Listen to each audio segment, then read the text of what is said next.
네, 반갑습니다. 초등 사이다입니다. 초등 독서 습관 네 번째 이야기 진행됩니다.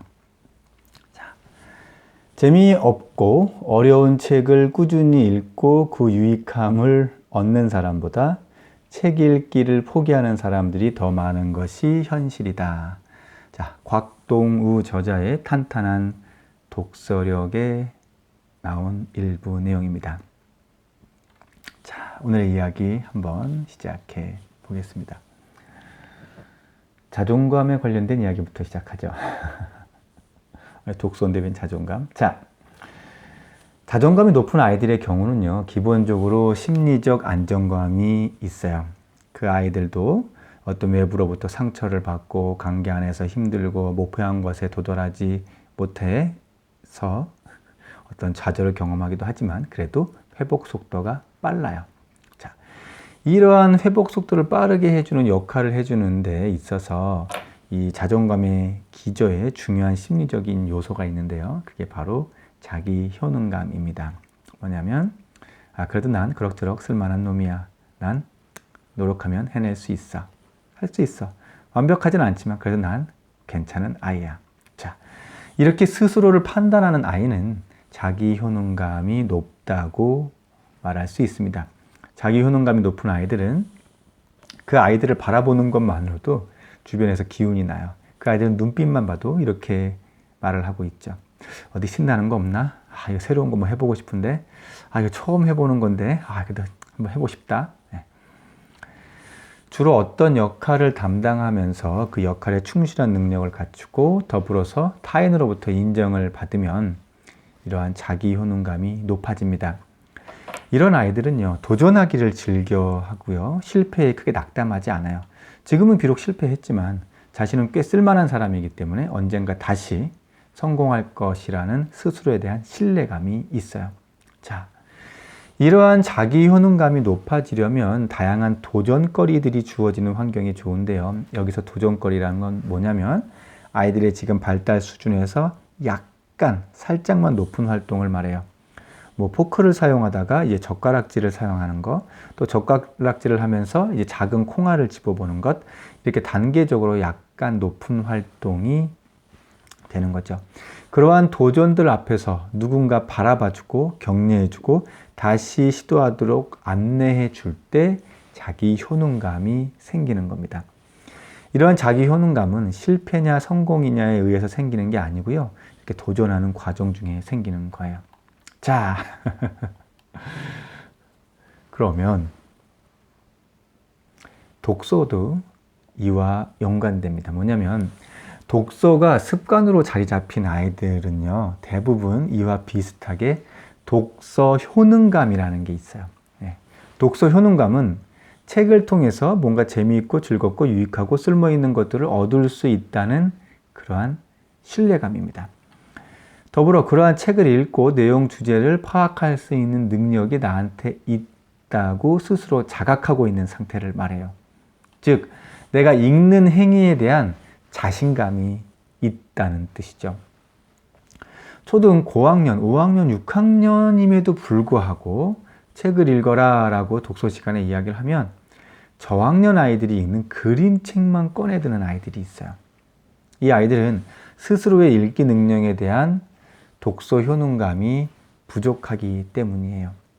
이렇게 독서 효능감이 낮은 아이들은 책에 대해서 이렇게 생각합니다. 아이고, 이 책은 글자가 엄청 많네. 이거 읽으면 지루할 거야. 글자가 너무 많아. 이건 내용이 복잡해서 어려울 거야. 이거는 내가 이걸로 시간 때울 수는 없어. 그냥 대충 볼 수 있는 그림책 몇 권 고르자.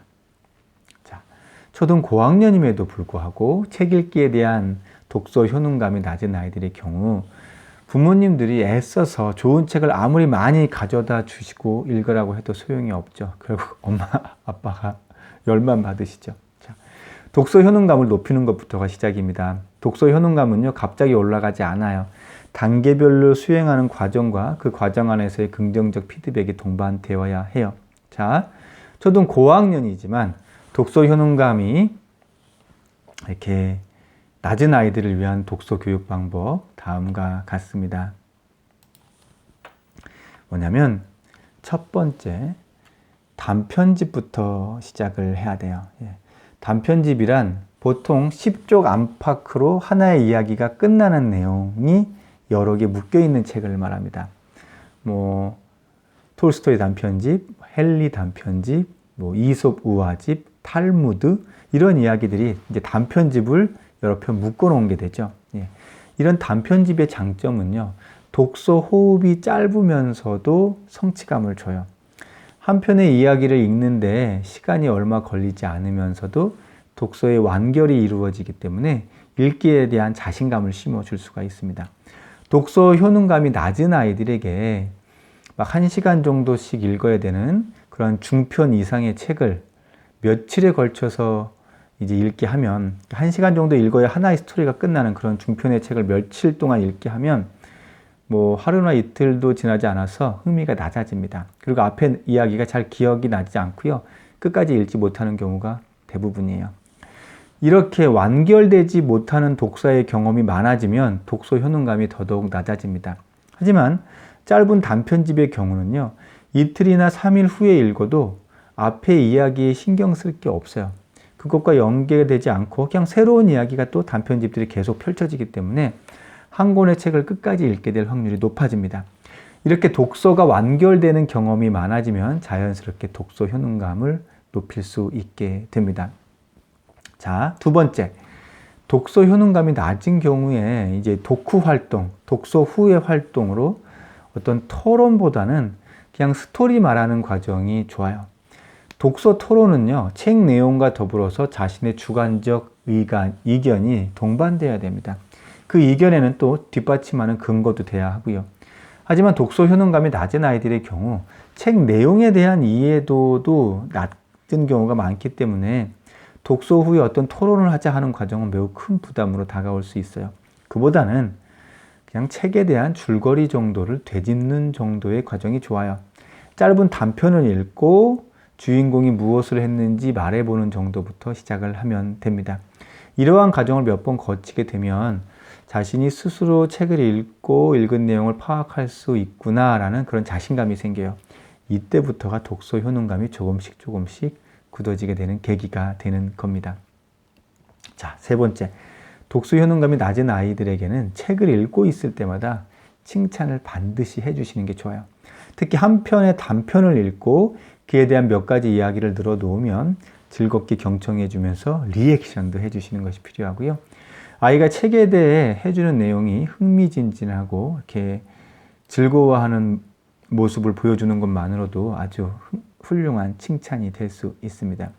책을 통해서 내가 다른 누군가를 즐겁게 해줄 수 있구나, 그리고 그에 따른 어떤 반응이 오는구나 라는 것을 아이들이 느끼면 그것 자체로 보람있고 의미 있는 일이 됩니다. 그러면서 독서 효능감을 크게 높여줄 수 있죠. 자, 책 읽기에 아직 익숙하지 않은 많은 아이들이요, 글자를 몰라서 그런 게 아니에요.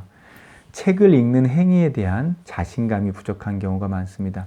그 자신감은 단계별 책 읽기와 스토리 말하기, 그리고 칭찬이라는 긍정적 피드백을 통해서 천천히 채워나가집니다. 시중에 좋다는 책들 억지로 읽고 토론하게 하거나 막 이렇게 독서록 많이 쓰게 하고 그런 방식은 어떤 독서 효능감에 그렇게 긍정적 영향을 주지 못합니다. 아, 역시 책이라는 건 어려운 거구나라는 인식만 굳어지게 되죠. 자, 초등 고학년이어도 충분히 독서 효능감 높일 수 있습니다. 일단 단편집으로 시작하시기 바랍니다. 네, 초등사이다는 초등 학부모님들과 함께 합니다. 오늘도 뚜벅뚜벅 함께 걸어가 보겠습니다. 감사합니다.